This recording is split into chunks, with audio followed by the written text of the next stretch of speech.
आणि दुसरं म्हणजे अर्जुनाला विशेष करून हा श्लोक त्यांनी का सांगितला असेल, तर अर्जुनानं काय केलं, तो खचून गेला.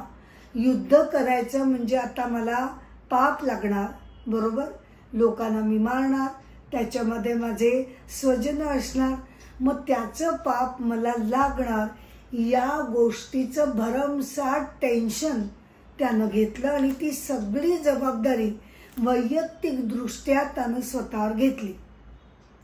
तर तो हे विसरला की हे व्यक्तिमधलं युद्ध नव्हतं. कौरवांच्या व्यक्ती आणि पांडवांच्या व्यक्ती असं ते व्यक्तिगत युद्ध नव्हतं. तर ते युद्ध कशासाठी होतं, धर्म आणि अधर्म असा तो मूळ संघर्ष होता.